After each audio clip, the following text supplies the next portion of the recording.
Hello everyone, स्वागत है आप सभी का पीसीएस बाई तरुण चैनल पर। जैसे कि आप सभी को पता है कि मध्य प्रदेश जीके को हम सिलेक्शन तक बुक के माध्यम से जो है लगा रहे हैं। पिछली वीडियो में आप लोगों ने देखा होगा कि हम मल्टीपल चैप्टर की बात यहाँ पर कर चुके थे, जिसमें मध्य प्रदेश का सामान्य परिचय हो गया, मध्य प्रदेश की ज्योग्राफी, मध्य प्रदेश की इकोनॉमी के बारे में बात कर रहे थे। और आज मध्य प्रदेश की इकोनॉमी में स्किप मत करना, वेरी वेरी इंपॉर्टेंट चैप्टर होने वाला है, क्योंकि आज हम 6 चैप्टरों की बात करेंगे केवल एक ही वीडियो में। सबसे पहले हम बात करेंगे 23वें नंबर की आत्मनिर्भर मध्य प्रदेश की बात। फिर उसके बाद 24वां नंबर चैप्टर होगा मध्य प्रदेश की पंचवर्षीय योजनाओं के बारे में। फिर 25वां नंबर होगा मध्य प्रदेश में राजनीति आयोग के बारे में। फिर उसके बाद हमारा 26वां चैप्टर होगा मध्य प्रदेश में जो सतत विकास लक्ष्य एसडीजी है इसके बारे में।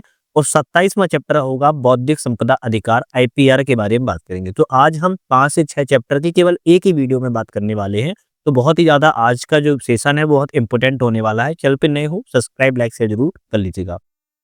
सबसे पहले मध्य प्रदेश में आत्मनिर्भर मध्य प्रदेश की बात करेंगे। तो सभी जानते हैं आप सभी कि कोई भी चैप्टर स्टार्ट करने से पहले हम पहले इंट्रोडक्शन सामान्य परिचय की बात करते हैं। तो आत्मनिर्भर मध्य प्रदेश में सामान्य परिचय की बात की जाए तो भारत सरकार ने 12 मई 2020 को आत्मनिर्भर भारत का आरंभ जो है 5 स्तंभों के साथ किया था, जिसमें पहला था मांग, जिसे डिमांड कहते हैं। दूसरा जीवंत जनसांख्यिकी, जिसे डेमोग्राफी कहते हैं। तीसरा अर्थव्यवस्था इकोनॉमी। चौथा अवसंरचना इंफ्रास्ट्रक्चर। पांचवा प्रणाली, मतलब कि एक सिस्टम है, उसके माध्यम से जो है 5 स्तंभ जो है स्थापित किए गए हैं और उसी के द्वारा आत्मनिर्भर भारत का जो है प्रारंभ किया गया है। इसी के परिणाम स्वरूप मध्य प्रदेश सरकार के द्वारा भी प्रदेश विकसित होगा तो देश विकसित होगा के नारे के साथ आत्मनिर्भर मध्य प्रदेश का रोड मैप को तैयार जो किया गया है। तो प्रदेश विकसित होगा तभी तो देश विकसित होगा। तो इसके साथ ही मध्य प्रदेश ने अपना नारा जो है दिया है और इसका प्रारंभ मध्य प्रदेश में 12 नवंबर 2020 को, ध्यान रखेगा, और ATMAN MP @2023 रोड मैप 2023 लक्ष्य के साथ जो है इन्होंने निर्धारित किया था। अब ATMAN का फुल फॉर्म की बात किया तो एस्पिरेशन, ट्रांसफॉर्मेशन, मिशन, एक्शन और नीति इसका फुल फॉर्म है। तो इसका फुल फॉर्म जरूर याद कर लीजिएगा। हर शब्द का मतलब अपना अलग अलग होता है, तो इसको थोड़ा ध्यान रखना है।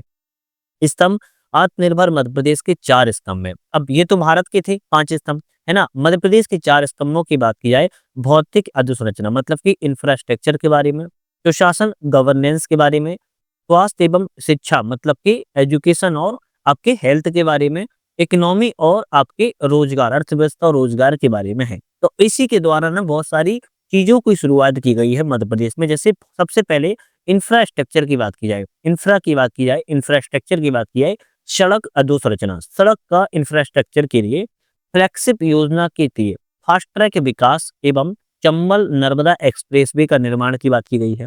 200 सड़कों का वैज्ञानिक ट्रैफिक सर्वे के यहाँ पर जो है पोर्टल का शुभारंभ किया गया है। टोल प्लाजा का ऑटोमेशन फास्टैग के द्वारा किया जा रहा है। Road asset management system ADB के सहयोग से किया जा रहा है। 500 को बाजार में ऋण उपलब्ध करवाना इसका उद्देश्य है। तो सड़कों के मामले में आपके 5 ये टॉपिक हैं, ये इंपॉर्टेंट है, ध्यान रखिएगा। इसी तरह यात्रा एवं पर्यटन की लिए बात किया तो बफर में सफर, ये इनका टैगलाइन थी, बफर में सफर। मानसून पर्यटन तथा 2 टाइगर सफारी विकसित, पेंच एवं कान्हा बांधवगढ़ में इसका लक्ष्य रखा गया है। 7 थीम की सर्किट है, जैसे अमरकंटक, रामायण, तीर्थंकर, ओंकार, रूरल, ट्राइबल, नर्मदा का निर्माण यहाँ पर किया जा रहा है। बहुत सारे पर्यटन स्थलों को ropeway, diamond tour, astronomy park से वैल्यू एडिशन इनका करना शामिल है। उसके बाद नगरीय विकास आवास के बारे में बात की जा रही है तो 100 दीनदयाल रसोइयां, 135 रात्रिकालीन आश्रय स्थलों का विकास किया जा रहा है। दीनदयाल अंत्योदय योजना के तहत 1.5 लाख परिवारों को SHG से जोड़ने का लक्ष्य रखा गया है। पथ विक्रेताओं को ऋण प्रदान किया जा रहा है। 7 शहरों में स्टार्टअप इंक्यूबेशन सेंटर खोले जा रहे हैं, जिसमें भोपाल, इंदौर, जबलपुर प्रमुख हैं। AWS परिवारों को 3 लाख आवास, 1 लाख से ज्यादा जनसंख्या वाले शहरों में रेंटल आवास भी विकास किए जा रहे हैं। फिर उसके बाद अधोसंरचना में ही इंफ्रास्ट्रक्चर में पर्यावरण सहयोगी विकास की बात की जा रही है। 49 शहरों में सीवरेज सिस्टम, 378 शहरों को ODF प्लस स्टेटस, इंदौर को वाटर प्लस सिटी बनाने का लक्ष्य रखा जा रहा है। ठोस अपशिष्ट का 75% पुनर्चक्रण, वायु प्रदूषण शहरों में 5% सुधार किया जा रहा है। PPP model, public private partnership model पर ई-बस एवं चार्जिंग स्टेशन की शुरुआत भी यहाँ पर जो है की जा रही है। इसी के द्वारा भौतिक अधोसंरचना में ही नगरीय सुशासन के बारे में बात की जाए तो कानूनी सुधार भी यहाँ पर जो है 2 अधिनियमों को एकीकरण किया गया, इंटीग्रेशन किया गया है। राजकोषीय सुधार भी किया जा रहा है, जहाँ पर राजस्व में 43 से 60% में वृद्धि करने का लक्ष्य रखा गया है। संपत्ति कर को बाजार मूल्य से जोड़ने का लक्ष्य रखा जा रहा है। 100 पाइप जलापूर्ति परियोजनाओं का क्रियान्वयन किया जा रहा है। बस आधारित मेट्रो इंट्रासिटी पब्लिक ट्रांसपोर्ट का विकास किया जा रहा है। मेट्रो के विकास के लिए ऊर्जा सुरक्षा मॉडल के तहत 100 शहरों में एलईडी स्ट्रीट लाइट भी लगाए जा रहे हैं। जल एवं ऊर्जा की बात की तो पेयजल की बात की जाए तो मार्च 2021 तक पाइप वाटर सप्लाई को राष्ट्रीय औसत 26% से ज्यादा करने का लक्ष्य रखा गया है। निवाड़ी बुरहानपुर में 100% जल कर और 2024 तक हर घर नल जल पहुंचने की व्यवस्था की जा रही है। सिंचाई के लिए नर्मदा परियोजना के लिए 15,000 करोड़ रुपए का बजट पेश किया गया है। ऊर्जा के लिए ओमकारेश्वर फ्लोटिंग परियोजना के लिए 3,000 करोड़ रुपए का बजट पेश किया गया था। मुरैना, भिंड, ग्वालियर, नीमच, शाजापुर में 8,000 करोड़ रुपए में 4300 मेगावाट की सोलर पार्क योजना को विकसित किया जा रहा है और ग्रीन एनर्जी कॉरिडोर का विकास किया जा रहा है। फिर आता है अंतिम में इंफ्रास्ट्रक्चर में परिवहन और लॉजिस्टिक के लिए मल्टी मॉडल लॉजिस्टिक पार्क जमोदी गांव इंदौर वर्तमान पीथमपुर में स्थापित किया गया है। इंदौर भोपाल में एयर कॉरिडोर का विकास भी किया जा रहा है। फिर दूसरा हमारा था आपका कौन सा स्तंभ, सुशासन, गवर्नेंस स्तंभ में बात किया है लोक सेवा में तकनीक एवं ई गवर्नेंस। एकल कनेक्टेड डेटाबेस पोर्टल विकसित किया जा रहा है, मतलब कि अलग अलग जो पोर्टल होते थे, डेटाबेस होते थे, सभी को एक इंटीग्रेटेड जो है किया जा रहा है। M governance chatbot, CM dashboard है पोर्टल, लोक सेवा केंद्रों की ई कोर्ट की सेवाओं की यहाँ पर जो है लिंकेज भी की जा रही है। बल्लभ भवन में ई ऑफिस का क्रियान्वयन किया जा रहा है। टेलीमेडिसिन एवं ऑनलाइन शिक्षा भी यहाँ पर प्रदान की जा रही है। गवर्नेंस में विनियमों के गठन तथा शिकायत के लिए बात किया है तो व्हाट्सएप ऐप चैटबॉट विकसित किया जा रहा है। वेस्ट प्रैक्टिस केस स्टडी के लिए ज्ञान प्रबोधन पोर्टल का शुभारंभ हो रहा है। शासन में drone, machine learning, blockchain, cloud को उपयोग को बढ़ावा दिया जा रहा है। नागरिकों को ईज ऑफ लिविंग सेवाएं प्रदान की जा रही हैं। कानून नियमों का सरलीकरण किया जा रहा है जिसमें निम्न कार्य के लिए दिशा मिल सके। उप लोक केंद्रों का गठन किया जा रहा है। ग्राम पंचायत में सिटीजन इंटरफेस के माध्यम से घर बैठे सुविधाओं प्रदान की जा रही है। ई मुलाकात से जेल में और ई विवेचना से पुलिस प्रशासन को सहयोग दिया जा रहा है। साइबर तहसील राजस्व महाअभियान का संचालन भी हो रहा है। फिर हमारा आता है स्वास्थ्य एवं शिक्षा के क्षेत्र में जो हमारा थर्ड स्तंभ था, जिसमें यूनिवर्सल स्वास्थ्य कवरेज यूएचसी की बात किया तो 2024 तक यूनिवर्सल हेल्थ कवरेज प्राप्त करने का लक्ष्य था। स्वास्थ्य बजट 8% करने का लक्ष्य था। 262 आयुष, 10,000 उप स्वास्थ्य केंद्र, 1200 प्राथमिक स्वास्थ्य केंद्रों को विकसित करने के लक्ष्य रखा गया है। दिसंबर 2025 तक मातृत्व दर में 100 और शिशु मृत्यु दर में 48 से 35, नवजात शिशु मृत्यु दर में 35 से 25 एवं प्रजनन दर जो है 2.1 करने का लक्ष्य जो है रखा जा रहा है। स्वास्थ्य सुविधाओं के विकास में बात किया है तो 1600 अत्याधुनिक प्रसव केंद्र, प्रत्येक सीएचसी में नवजात देखभाल केंद्र बनाने की बात की जा रही है। आरसीएच पोर्टल में पंजीकृत महिलाओं को एएनसी सेवा 100% प्रदान करने की बात की जा रही है। 5 वर्ष से कम आयु के बच्चों को पूर्ण टीकाकरण की बात की गई है। 311 नए एसएचसी व 308 नए पीएचसी को, 81 पीएचसी को सीएचसी में और 81 सीएचसी को सिविल अस्पताल में बदलने की बात यहाँ पर चल रही है। भोपाल, इंदौर में आयुष सुपर स्पेशलिटी अस्पताल भी यहाँ पर जो है बन रहा है। फिर इसके बाद हमारा आता है स्वास्थ्य के क्षेत्र में ही शिक्षा सुविधाओं का विकास के लिए तो आईटीआई चले हम अभियान भी जागरूकता बढ़ाई जा रही है। आईटीआई चले अभियान के साथ इसको जागरूकता बढ़ाई जा रही है। मध्य प्रदेश नॉलेज कॉर्पोरेशन की स्थापना नवाचार प्रौद्योगिकी विकास के लिए हो रही है। आईटीआई नामांकन दर 64% से 85% तक लक्ष्य रखा जा रहा है। आदिम जाति कल्याण विभाग से स्कूलों को स्कूल शिक्षा विभाग में विलय करने की बात चल रही है। 50 कॉलेजों को एनएएसी में ए तथा 20 कॉलेजों को A+ ग्रेड में दिलाने का लक्ष्य रखा जा रहा है। तिरखर योजना का प्रारंभ भी चल रहा है। सभी प्रौद्योगिकी संस्थाओं को आरजीपीबी में संबद्ध करने की बात की जा रही है।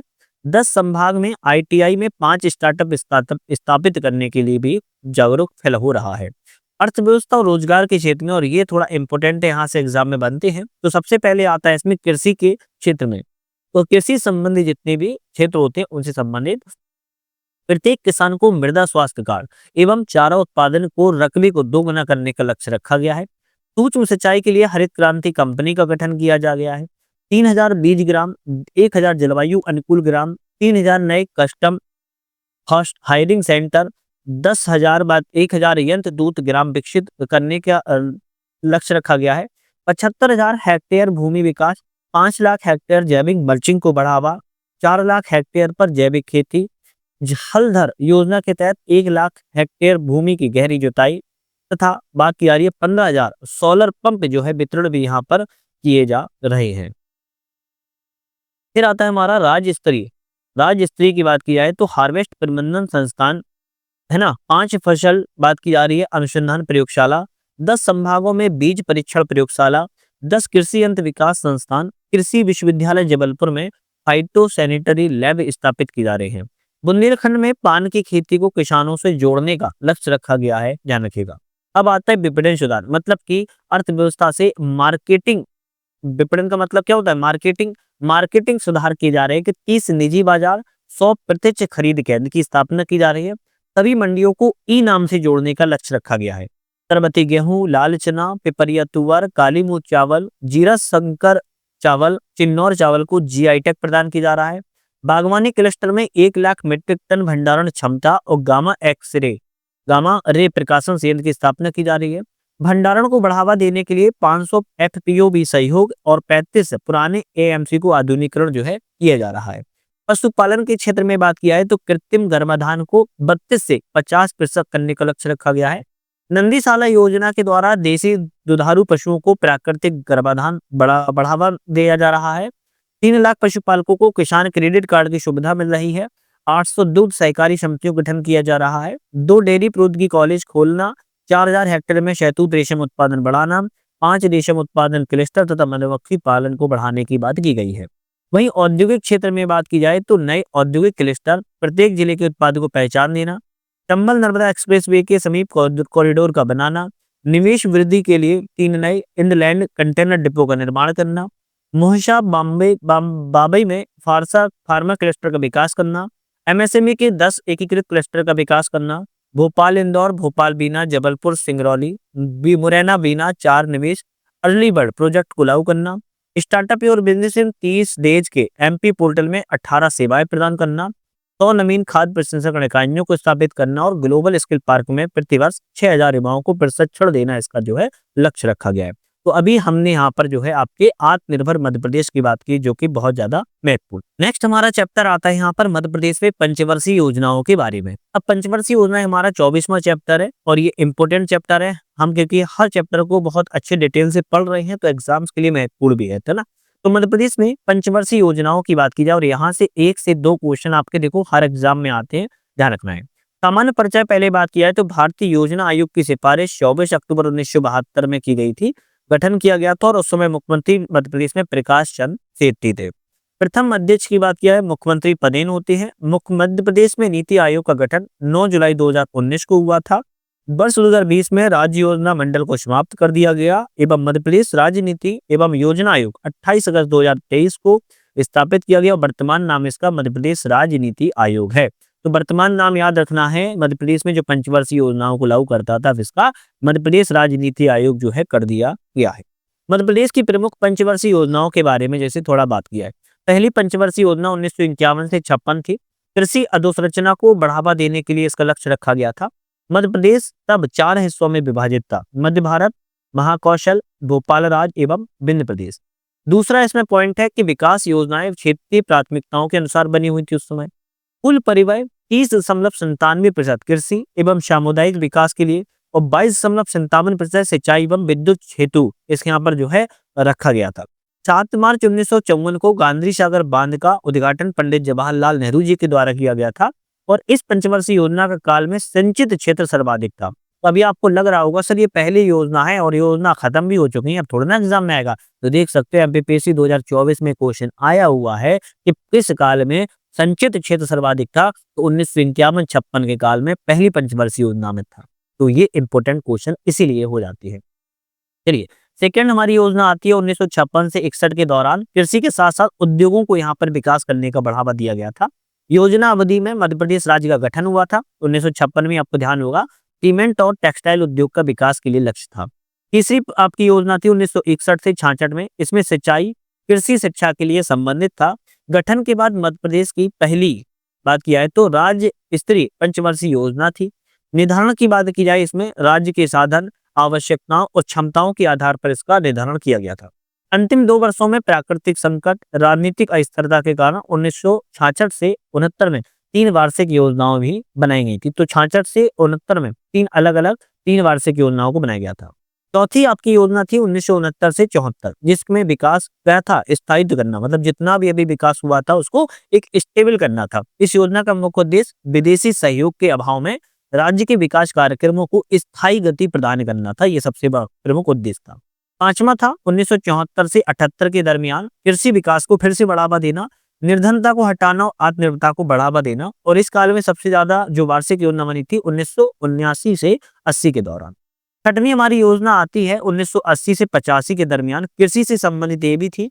प्राथमिकता थी सिंचाई और विद्युत के लिए, फिर कृषि और सामुदायिक विकास के लिए। सातवीं आती है 1985 से 90 के दरमियान, कृषि सिंचाई के लिए। प्राथमिकता सिंचाई, बाढ़ नियंत्रण और विद्युत उत्पादन को बढ़ावा देना था। इसमें राष्ट्रीय ग्रामीण रोजगार योजना, पेयजल, आवास, वृक्षारोपण, हरिजन आदिवासी विकास को सबसे ज्यादा बढ़ावा दिया गया था। आठवीं आती है 1992 से 97 के दरमियान, ग्रामीण क्षेत्र का विकास करना था। मध्य प्रदेश योजना आयोग के अनुसार राज्य में विद्युत पर सर्वाधिक व्यय करने का प्रावधान किया गया था।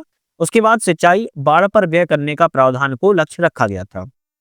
फिर आती है 9वीं पंचवर्षीय योजना 1997 से 2002 के बीच में, सर्वांगीण विकास करना था।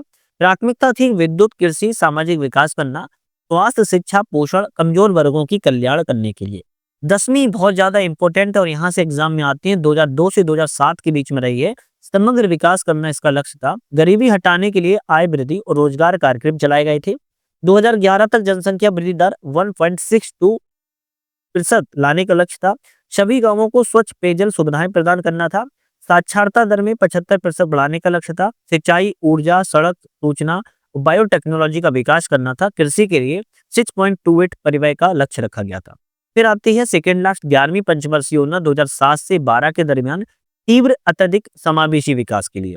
कृषि, उद्योग, सेवा क्षेत्र, साक्षरता वृद्धि, गरीबी उन्मूलन, महिला सशक्तिकरण, शुद्ध पेयजल, तकनीकी विकास, जनसंख्या नियंत्रण के लिए प्राथमिकताएं थी और सिंचाई क्षेत्र को सर्वाधिक आवंटन इसमें दिया गया था। और 12वीं आती है 2012 से 17 के दरमियान, समावेशी विकास के लिए, या कह सकते हो तीव्र समावेशी विकास के लिए। इसमें भी कृषि, उद्योग, सेवा, साक्षरता, गरीबी उन्मूलन, स्वास्थ्य, पोषण, शिक्षा, महिला सशक्तिकरण, बिजली, जल संसाधन, ऊर्जा विकास को प्राथमिकता थी। अब इसमें सामाजिक सेवाओं को सर्वाधिक आवंटन दिया था। तो 11वीं में सिंचाई को सर्वाधिक आवंटन और 12वीं में सामाजिक सेवाओं को आवंटन जो है दिया गया था। तो हमने यहाँ पर मध्य प्रदेश में जो पंचवर्षीय योजनाएं थी 1951 से लेके आपकी 2000 कब तक थी, 2000 आपकी 2017 तक थी, उनकी हमने यहाँ पर जो है बात की है। 12 की 12 पंचवर्षीय योजनाएं इंपोर्टेंट है। नेक्स्ट हमारा चैप्टर यहाँ पर आता है राज्य नीति आयोग के बारे में, ये भी इंपोर्टेंट है। सामान्य परिचय की बात की जाए, सबसे पहले आप लोगों को एक चीज बता दें कि हमारा ऐप आ चुका है यूपीएससी नेट। जिससे लोगों को नहीं पता है उनके लिए अपडेट है, यूपीएससी नेट ऐप आ चुका है। इसको डाउनलोड करने के लिए डिस्क्रिप्शन में लिंक डाउनलोड कर सकते हो।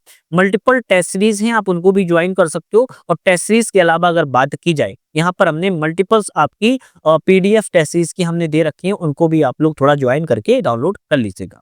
मध्य प्रदेश में राज्य नीति आयोग की बात की जाए, पंचवर्षीय योजना के बाद राज्य नीति आयोग जो आया, तो मध्य प्रदेश में राज्य नीति आयोग मध्य प्रदेश सरकार का एक संस्थान है जो राज्य की योजनाओं, नीतियों के निर्माण के लिए, उसकी कार्यान्वयन के लिए निगरानी में महत्वपूर्ण भूमिका निभाता है। यह नीति आयोग भारत सरकार की तर्ज पर जो है स्थापित भी किया गया है। इतिहास को समझते हैं थोड़ा सा। 24 अक्टूबर 1972 को मध्य प्रदेश योजना मंडल की स्थापना की गई। इसके प्रथम अध्यक्ष तत्कालीन मुख्यमंत्री प्रकाश चंद्र सेठी थे और उपाध्यक्ष डॉक्टर दयाराम नाग थे। एन.एच. बाचू को सदस्य के रूप में शामिल किया गया था। हालांकि कुछ नामों में परिवर्तन किए गए। 24 अक्टूबर 1972 को राज्य योजना बोर्ड बनाया गया। 21 सितंबर 2007 को फिर संशोधन किया गया, राज्य योजना आयोग कर दिया गया। पुनः फिर संशोधन 10 फरवरी 2020 को किया गया, राज्य नीति एवं योजना आयोग कर दिया गया। और अंतिम बार 28 अगस्त 2023 को मध्य प्रदेश राज्य नीति आयोग कर दिया गया। तो 4 बार ये नाम जो संशोधन किए गए हैं, इनको थोड़ा सा याद कर लीजिए। आयोग के कार्यक्षेत्र की अगर हम बात की जाए, आयोग के कार्यक्षेत्र की बात की जाए तो आकांक्षी जिलों की मॉनिटरिंग, नीति आयोग और राज्य सरकार द्वारा संचालित जितने भी आकांक्षी जिले विकास खंड में शिक्षा, स्वास्थ्य एवं इंफ्रास्ट्रक्चर कार्यों की निगरानी और सुझाव देना होता है। सीएम डैशबोर्ड संचालन मुख्यमंत्री और उसके मुख्य सचिव के द्वारा योजनाओं की समीक्षा करना होता है। नीति आयोग के दिशा निर्देशों को क्रियान्वयन करना होता है। रैंकिंग पर शोध की बात की तो राज्य विकास सूचकांक, मानव विकास सूचकांक जैसे विषयों पर शोध करना होता है। अंतर्राष्ट्रीय संस्थाओं से समन्वय, यूएनडीपी और यूनिसेफ जैसी संस्थाओं के साथ कार्य करना होता है। ये सब मध्य प्रदेश राजनीति आयोग के कार्य है। मध्य प्रदेश में राजनीति आयोग की संरचना की बात की जाए तो सबसे पहले इसमें आप ध्यान रखो, अध्यक्ष होते हैं, जो कि अध्यक्ष कौन होते हैं? सीएम होते हैं। एक आपके पदेन उपाध्यक्ष होते हैं और दूसरे आपके उपाध्यक्ष होते हैं। तो पदेन उपाध्यक्ष के पहले हम उपाध्यक्ष देख लेते हैं। जो उपाध्यक्ष होते हैं वो राजनीति आयोग के कैबिनेट मंत्री का दर्जा होता है और सचिन चतुर्वेदी को बनाए गए हैं। पदेन उपाध्यक्ष की बात किया तो मंत्री वित्त विभाग के होते हैं, मंत्री योजना आर्थिक एवं सांख्यिकी विभाग के होते हैं, अटल बिहारी वाजपेयी सुशासन एवं नीति विश्लेषण संस्थान के प्रमुख होते हैं। साथ में अंशकालिक सदस्य होते हैं विभिन्न क्षेत्र में विशेषज्ञता रखने वाले, जो कि 3 सदस्य होते हैं। अब बात की जाए मुख्य सचिव मध्य प्रदेश शासन के, मुख्य अपर सचिव आपके वित्त विभाग के, आपकी बात की जाए अपर प्रमुख वित्त सचिव योजना आर्थिक सांख्यिकी विभाग के, मुख्य कार्यपालक अधिकारी अटल बिहारी वाजपेयी सुशासन विश्लेषण संस्थान के ये भी होते हैं। तो ये आपके जो होते हैं वो अन्य सदस्य होते हैं। अब इनमें से भी आपके सदस्य में सचिव होते हैं, जो कि हम सीईओ कहते हैं, मुख्य कार्यपालन अधिकारी कहलाता है मध्य प्रदेश राजनीति आयोग का। संशोधन में इसके सदस्य को मुख्य कार्यपालक अधिकारी सीईओ जो है कहा जाता है, तो आप ध्यान रखिएगा। अब इसमें ही हम थोड़ा सा बात की जाए मध्य प्रदेश की एसडीजी के बारे में।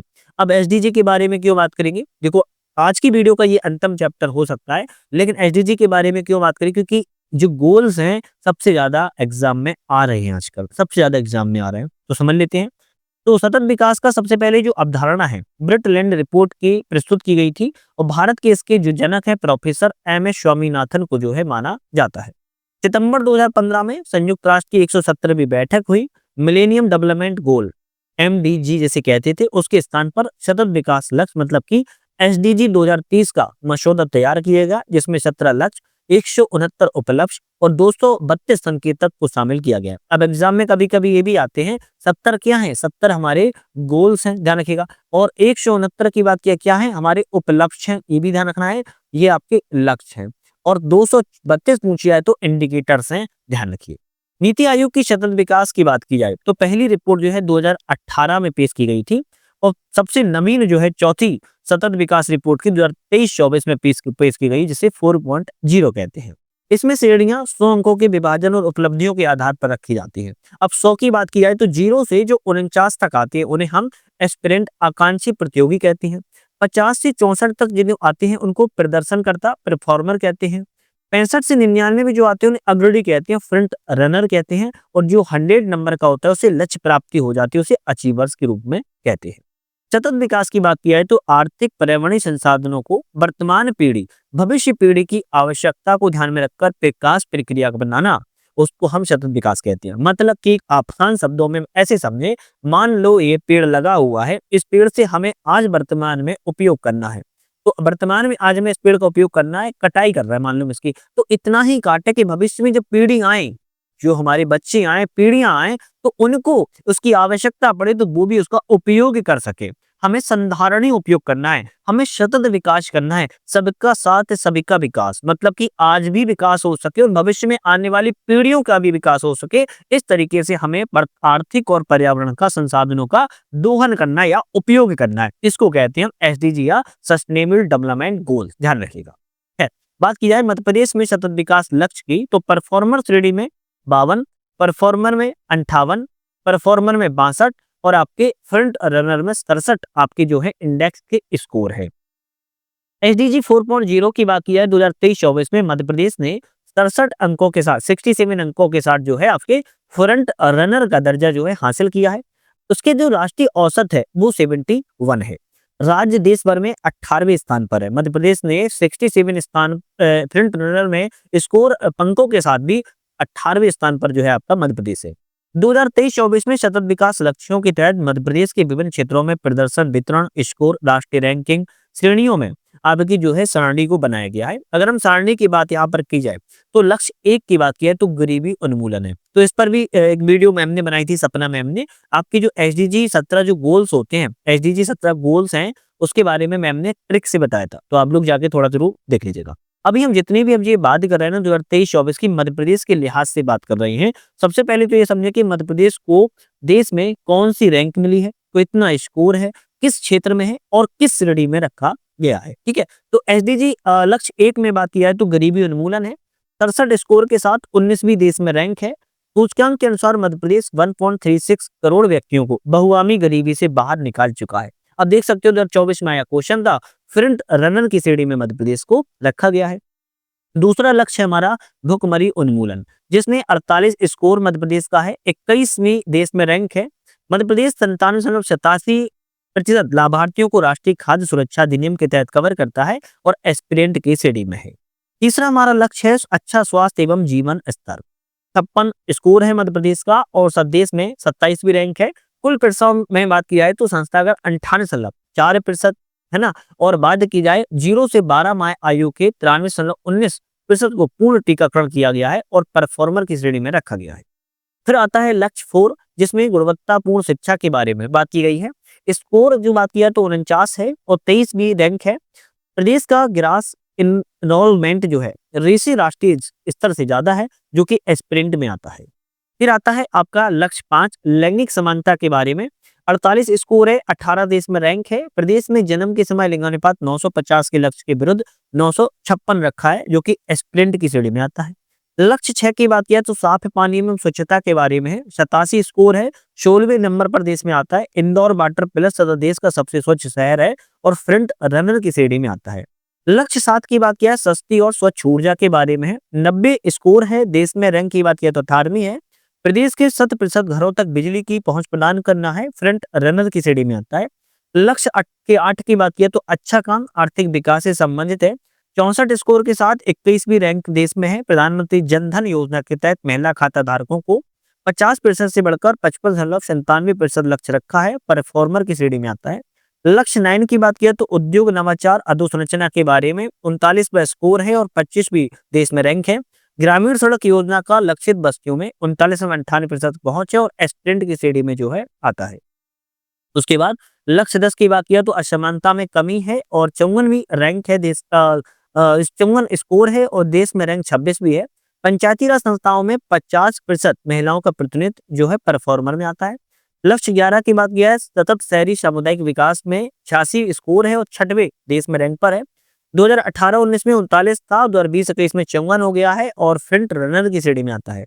लक्ष्य 12 की बात किया तो जिम्मेदारी के साथ उपभोग एवं उत्पादन को बढ़ावा देना, 92 स्कोर है, 5वीं देश में रैंक आता है। बायोमेडिकल वेस्ट का 98.84% ट्रीटमेंट कर रहे हैं, फ्रंट रनर की श्रेणी में आते हैं। लक्ष्य 13 की बात किया जलवायु परिवर्तन प्रभाव से संबंधित है, 63वीं स्कोर है, 15वीं देश में रैंक है। पर्यावरण मानकों का अनुपालन उद्योगों का प्रतिशत 38.20% ग्रीन एनर्जी अपना रहे हैं, परफॉर्मर की श्रेणी में आते हैं। लक्ष्य 15 भूमि पर जीवन से संबंधित है, 90 स्कोर है और 6वें देश में स्थान है। 25% वन आवरण व्याप्त है, फ्रंट रनर की श्रेणी में आते हैं। लक्ष्य 16 शांति न्याय के लिए प्रयास है, 73 स्कोर है, 16वीं रैंक है। 2020-21 में इसका स्कोर 66 था और फ्रंट रनर की श्रेणी में है आती है। कुछ महत्वपूर्ण तथ्य उनको समझते हैं, क्योंकि हमने जो अभी एसडीजी भारत मध्य प्रदेश के संदर्भ में पढ़े हैं ये इंपोर्टेंट थे। कुछ महत्वपूर्ण तथ्यों की बात की जाए, मध्य प्रदेश के सतत विकास सूचकांक के लक्ष्य 14 में बात किया है पानी के नीचे जीवन, और लक्ष्य 17 में बात किया है तो भागीदारी को शामिल नहीं किया गया है। ठीक है, एसडीजी 3.0 में 2020-21 में 62 अंकों के साथ परफॉर्मर श्रेणी में थे और एसडीजी 4.0 में 67 अंकों के साथ फ्रंट रनर की श्रेणी में आ चुके हैं, मतलब कि अच्छी उपलब्धि कर रहे हैं। एसडीजी 9 मध्य प्रदेश में सबसे कम 39 और एसडीजी 12 सबसे ज्यादा स्कोर 92% है, ध्यान रखिएगा। प्रदेश ने लक्ष्य 1, लक्ष्य 6, लक्ष्य 7, लक्ष्य 11, लक्ष्य 12, लक्ष्य 15, लक्ष्य 16 में उत्कृष्ट प्रदर्शन भी किया हुआ है। उत्तराखंड केरल एसडीजी 4.0 में शीर्ष प्रदर्शन करने वाले राज्य हैं। तो कौन से दो राज्य हैं? उत्तराखंड एवं केरल है। मध्य प्रदेश में अंक जो है छत्तीसगढ़, राजस्थान, उत्तर प्रदेश के बराबर है। मध्य प्रदेश राजनीति आयोग के द्वारा राज्य का एसडीजी प्रगति रिपोर्ट 2023 प्रकाशित जो है किया गया है। पंचायतों के माध्यम से एसडीजी लक्ष्यों की प्राप्ति के लिए भारत सरकार ने पंचायत स्तर पर 9 थीम निर्धारित की हैं। गरीबी मुक्त आजीविका स्वतंत्र पंचायत, स्वास्थ्य पंचायत, बाल हितैषी पंचायत, जल संतृप्त पंचायत, स्वच्छ एवं हरित पंचायत, पंचायत में आत्मनिर्भर बुनियादी ढांचा, सामाजिक रूप से सुरक्षित पंचायत, सुशासन वाली पंचायत और महिला हितैषी पंचायत। तो अभी हमने जो है अपने एसडीजी लक्ष्यों को मध्य प्रदेश से संबंधित पूरा कवर कर लिया है। अब हमारा आता है नेक्स्ट चैप्टर आता है मध्य प्रदेश में बौद्धिक संपदा अधिकार। सामान्य परिचय बौद्धिक संपदा अधिकार मतलब कि आईपीआर की बात कर रहे हैं हम, है ना। तो ये इंपोर्टेंट चैप्टर है, छोटा सा रहेगा, इंपोर्टेंट है। बौद्धिक संपदा अधिकार आईपीआर विज्ञान, साहित्य, कला के क्षेत्र में किसी व्यक्ति, संस्था को उत्पाद, संरचना या फिर रचनात्मक कार्य के लिए जो है अधिकार दिए जाते हैं। तो विज्ञान, साहित्य, कला के क्षेत्र में जाते हैं, किसी व्यक्ति को, संस्था को उत्पाद के लिए, संरचना के लिए, रचनात्मक कार्य के लिए अधिकार दिया जाता है, जिसे हम पेटेंट के रूप में जानते हैं। आविष्कारों के लिए, ट्रेडमार्क, ब्रांडिंग के लिए, कॉपीराइट, ट्रेड सीक्रेट, औद्योगिक डिजाइन, आईसी इंटीग्रेटेड सर्किट और जीआई टैग, भौगोलिक संकेतक, ये कुछ प्रकार होते हैं जिनको पेटेंट या उनको बौद्धिक संपदा अधिकार के रूप में जानते हैं। विश्व बौद्धिक संपदा दिवस 26 अप्रैल को मनाया जा रहा है और 2000 से जो है मनाया जा रहा है। मध्य प्रदेश की अगर स्थिति की बात किया है तो कुछ आंकड़े हैं। मध्य प्रदेश में नवाचार, बौद्धिक संपदा अधिकारों के मामले में प्रति बढ़ती जागरूकता और सरकारी नीतियों को सफलता को कुछ बिंदु हैं, जैसे पेटेंट फाइलिंग वृद्धि दर 2018-19 से 2022-23 में भारत में जो है 10.33% देखने को मिली है, वहीं मध्य प्रदेश में 27.2% देखने को मिली है। पेटेंट में इस अवधि के दौरान 230% की वृद्धि मध्य प्रदेश में रही है। डिजाइनिंग फाइलिंग के मामले में वृद्धि की बात की जाए तो भारत में 12.52% रही है, मध्य प्रदेश में 48.5% है और डिजाइन फाइल में 711% की मध्य प्रदेश में वृद्धि रही है। वार्षिक वृद्धि दर की बात की जाए, अगर हम बात किए 2021-22 से 22-23 में पेटेंट फाइलिंग में 32.37%, डिजाइनिंग फाइलिंग में 63.9% की जो है वृद्धि देखने को मिली हुई है। बौद्धिक संपदा अधिकार से कुछ महत्वपूर्ण अधिनियम है, जैसे इनके बारे में समझें तो पेटेंट आविष्कारों के लिए भारतीय पेटेंट अधिनियम 1976, आईआईटी इंदौर, सीएसआईआर आम्रपरी भोपाल, आरजीपीपी जैसे संस्थान पेटेंट फाइलिंग में एक्टिव हैं। ट्रेडमार्क ब्रांडिंग के लिए बात किया तो ट्रेडमार्क अधिनियम 1999, रतलाम सेब, एमपी टूरिज्म का हिंदुस्तान का दिल देखो जैसे ब्रांड ट्रेडमार्क के लिए पंजीकृत है। कॉपीराइट, लेखन कला, संगीत, सॉफ्टवेयर से संबंधित कॉपीराइट अधिनियम 1957 है। एमपी के कलाकार, साहित्यकार, संगीतकार, फिल्म निर्माताओं के संरक्षण देने के लिए। औद्योगिक डिजाइन, उत्पादों के अनोखे डिजाइन के लिए डिजाइन अधिनियम 2000 है। चंदेश्वरी महेश्वरी साड़ी के डिजाइन के लिए। आईसी की बात किया इंटीग्रेटेड सर्किट डिजाइन की तो semiconductor integrated circuit layout design अधिनियम 2000 है, जिसमें आईआईटी इंदौर, इंजीनियरिंग जैसे संस्थानों को सेमीकंडक्टर विज्ञान पर शोध कार्य करने के लिए और जीआई टैग जैसे भौगोलिक संकेतक कहते हैं, तो ये अधिनियम आपके 1999 के तहत है। कई सारे उत्पादों को मध्य प्रदेश में जीआई टैग मिला है, जैसे रतलाम सेव, कड़कनाथ मुर्गा, चंदेरी साड़ी, महेश्वरी साड़ी, बागड़ इत्यादि को मिला है, जो कि आपके जीआई टैग से संबंधित है। तो एक तरीके से हमारे अधिकार हैं जो सुरक्षित रखे जाते हैं। अब सभी का ना अलग अलग सालों का होता है। अब इस पर एक प्रॉपर एक वीडियो कभी बनाएंगे तो उस पर आप थोड़ा सा देख लेना। एग्जाम्स के पॉइंट ऑफ व्यू से इस किताब में जितना इंपॉर्टेंट था हमने उसकी जो है बात की हुई है। तो आज हमने अपने कितना चैप्टर बात किए, 23, 24, 25, 26 और 27 चैप्टरों तक की यहाँ पर जो है हमने बात कर ली है। अब जो हमारे नेक्स्ट वीडियो आएगी कौन से चैप्टर पे बात की जाएगी, तो मध्य प्रदेश में जनसंख्या की विश्लेषण के बारे में बात करेंगे। मध्य प्रदेश में हम पॉपुलेशन के बारे में बात करेंगे। ये बहुत ज्यादा महत्वपूर्ण जो है आपकी रहने वाला है। और उसके बाद जो होगी कल्याणकारी मध्य प्रदेश की योजनाएं होंगी, इनके बारे में। तो दोनों चैप्टर आपके वेरी वेरी इंपॉर्टेंट है, दोनों को थोड़ा ध्यान से जरूर देखिएगा। नेक्स्ट वीडियो में आएंगे और उसके बाद हमारी मध्य प्रदेश में राज्य व्यवस्था पॉलिटी के सेगमेंट पर हम चलने स्टार्ट कर देंगे। तो चैनल पर आप लोगों को वीडियो पसंद आ रही है तो लाइक शेयर सब्सक्राइब करके बेल आइकन प्रेस कर लेना है, जिससे कि नई वीडियो आए उसका आपको नोटिफिकेशन वगैरह मिल सके। आज के लिए धन्यवाद।